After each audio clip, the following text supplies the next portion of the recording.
नमस्कार बच्चों, आज हम पढ़ेंगे कक्षा 12 में जीव विज्ञान में अध्याय 7 मानव स्वास्थ्य एवं रोग। इसमें कुछ वीडियो जो पिछली थी उसमें हमने पढ़ा था जीवाणु जनित रोग, विषाणु जनित रोग और मानव स्वास्थ्य को प्रभावित करने वाले कारक आदि हम पढ़ चुके हैं। आज का जो हमारा टॉपिक है वो है मलेरिया।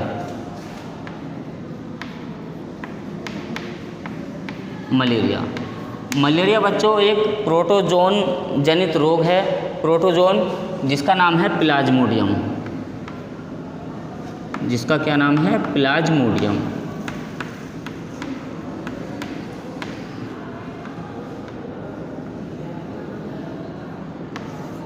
मलेरिया जो रोग है, मलेरिया मादा एनोफिलीज मच्छर के काटने से होता है। मादा एनोफिलीज मच्छर, अर्थात ये मादा एनोफिलीज मच्छर जो है इसमें ये प्लाज्मोडियम पाया जाता है और मादा एनोफिलीज मच्छर एक वाहक की तरह कार्य करता है और वाहक की तरह कार्य करके ये मनुष्य में रोग उत्पन्न करता है।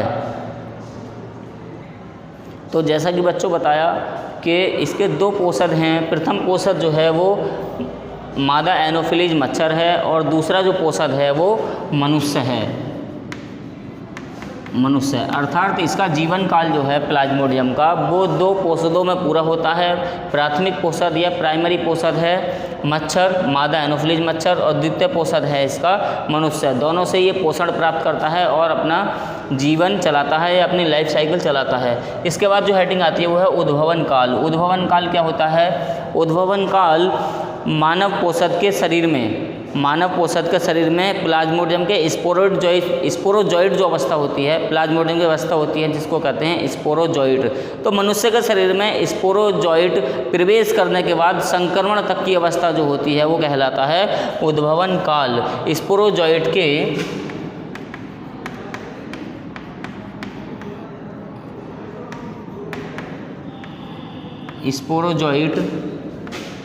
के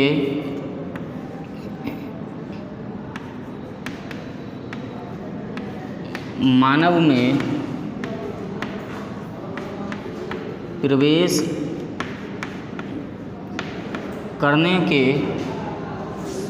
करने से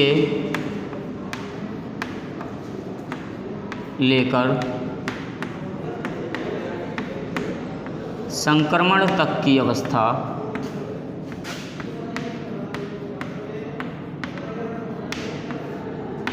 क्या कहलाती है? उद्भवन काल कहलाती है।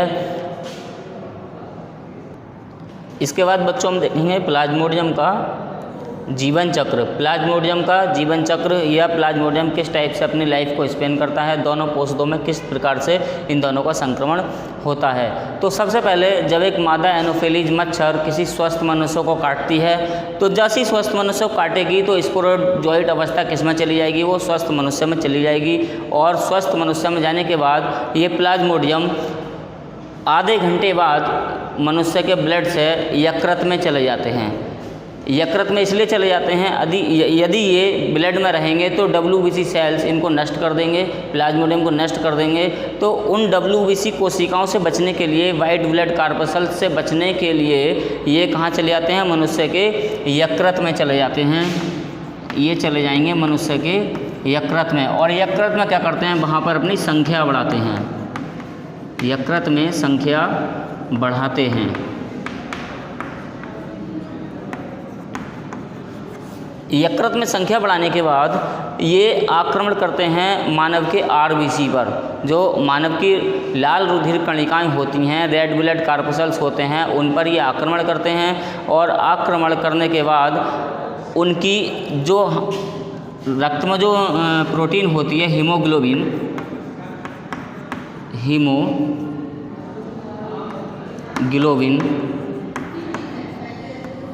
तो हीमोग्लोबिन में से ये ग्लोबिन को नष्ट कर देते हैं। ग्लोबिन को नष्ट कर देंगे और हीम को नष्ट नहीं कर पाते। लेकिन हीम क्या है, हीम की क्लॉटिंग होनी स्टार्ट हो जाती है और जब हीम की क्लॉटिंग होती है तो ठिठुरन के साथ बुखार बढ़ जाता है और ज्वर बढ़ जाता है। तो इस प्रकार से इस रोग में मलेरिया रोग में ठिठुरन के साथ बुखार या ज्वर आता है, क्योंकि ग्लोबिन प्रोटीन नष्ट हो जाती है और हीम प्रोटीन की क्लॉटिंग हो जाती है। तो इस प्रकार से ठिठुरन के साथ बुखार आता है। इसके बाद मनुष्य संक्रमित हो जाता है, किससे, प्लाज्मोडियम से, और उसको मलेरिया बुखार आ जाता है। लेकिन जब संक्रमित मनुष्य को कोई दोबारा से प्लाज्मोडियम युक्त मच्छर या मादा एनोफिलीज मच्छर काटेगी, मादा एनोफिलीज मच्छर होती तो काटेगी, तो जब वो मच्छर काटेगी उसको, तो जो प्लाज्मोडियम होगा वो किस में चला जाएगा, दोबारा से मच्छर में चला जाएगा और मच्छर की आहार नाल में चला जाएगा। बाकी का जीवन वो मच्छर की आहार नाल में अपना यापन करेगा और मैच्योर होने के बाद वो क्या करेगा, मच्छर की लार में आ जाएगा। मच्छर की लार में आ जाता है और फिर वही मच्छर जब किसी स्वस्थ मनुष्य को काटता है तो उसको क्या कर देता है, वो संक्रमित कर देता है। इसके बाद क्या होगा, वो संक्रमित हो जाएगा।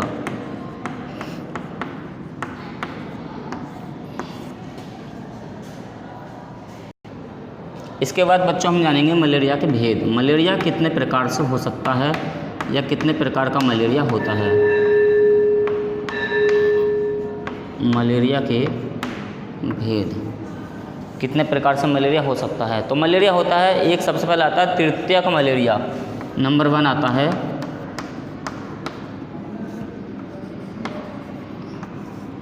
तृतीयक मलेरिया।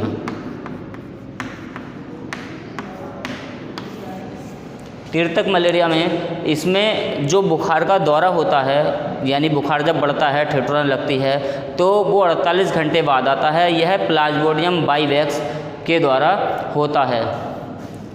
किसके द्वारा होगा, 48 घंटे बाद इसमें बुखार आएगा, 48 घंटे बाद, और ये होता है प्लाज्मोडियम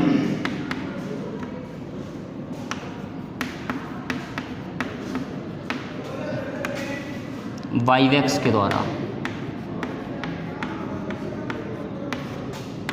प्लाज्मोडियम बाइवैक्स के द्वारा ये तृतीयक मलेरिया होता है। इसके बाद आता है चतुर्थक मलेरिया।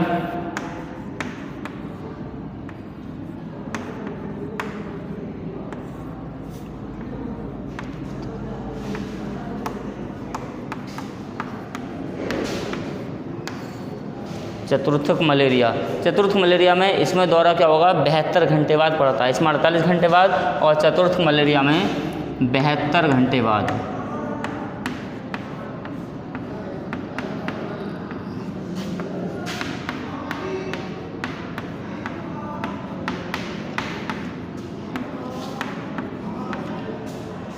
इसके बाद आता है दैनिक मलेरिया।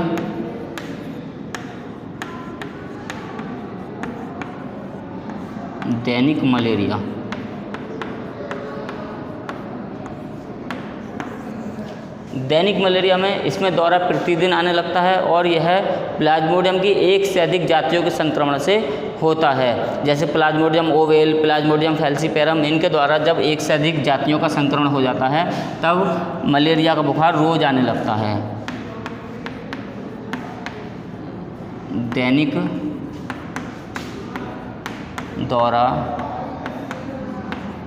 आने लगता है।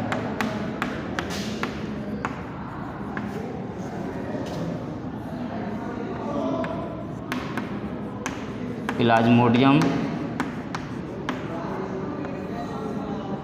की एक से अधिक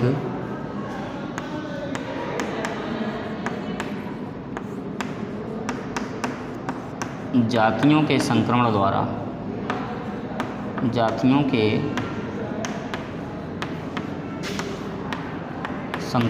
यह होता है। तृतीयक मलेरिया हो गया, चतुर्थ मलेरिया हो गया, दैनिक मलेरिया हो गया। इसके बाद आता है बच्चों आवर्ती मलेरिया। आवर्ती मलेरिया यदि मलेरिया एक बार ठीक हो जाए और उसके बाद दोबारा से मलेरिया आता है तो उसको बोलते हैं आवर्ती मलेरिया। यानी इन सब जातियों के संक्रमण के बाद, सही होने के बाद दोबारा से क्या होता है, दोबारा से इनका संक्रमण हो जाता है, उसको कहते हैं आवर्ती मलेरिया। या बार बार संक्रमण होता रहता है तो उसको कहते हैं आवर्ती मलेरिया। इसके बाद आता है मलेरिया का उपचार।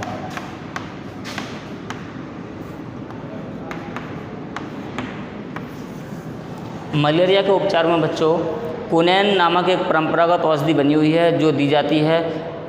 ठीक, ये रुधिर में उपस्थित प्लाज्मोडियम की सभी अवस्थाओं को नष्ट कर देती है। मलेरिया की रोकथाम कैसे करेंगे?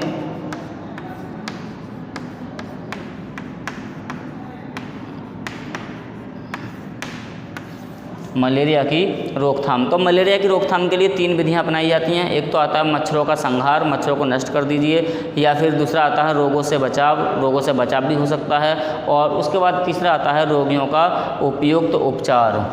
नंबर 1 क्या है? मच्छरों का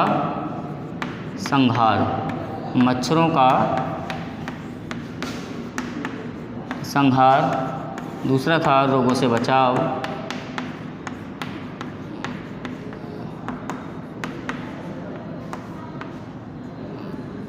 इसके बाद है रोगी का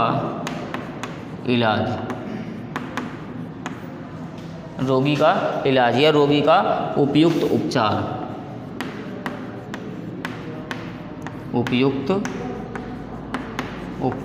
मच्छरों का संहार कैसे कर सकते हैं? मच्छरों के संहार के लिए घर में DDT आदि का छिड़काव कर सकते हैं, और गांव में या आसपास के क्षेत्रों में जो गड्ढों में पानी भरा हुआ होगा उनमें जो मच्छर के अंडे होते हैं, ठहरे हुए अंडे होते हैं जल में, उसमें मिट्टी का तेल आदि डालकर उनको क्या कर सकते हैं, उनको रोका जा सकता है, उनका संहार किया जा सकता है। इसके बाद रोगों से बचाव में मच्छरदानी यूज कर सकते हैं। कोई रोगी व्यक्ति है तो उसको अलग मच्छरदानी देकर या उसको अलग कर हम क्या कर सकते हैं, उसके रोग से बचाव कर सकते हैं। और रोगी का उपयुक्त उपचार मतलब उसको समय पर जो है उसको उपचार दिया जाए, जिससे घर में, क्योंकि यदि मच्छर होंगे और घर में एक व्यक्ति संक्रमित हो जाता है मलेरिया से, तो मच्छर क्या करेंगे, जो मादा एनोफिलीज मच्छर होगी वो उसको काटेगी और उससे परिवार की और भी व्यक्ति क्या हो सकते हैं, संक्रमित हो सकते हैं। तो जो रोगी है उसका जल्दी ही उपयुक्त उपचार बहुत आवश्यक है। यदि उसका उपचार नहीं होता है तो परिवार में और भी लोग संक्रमित हो सकते हैं।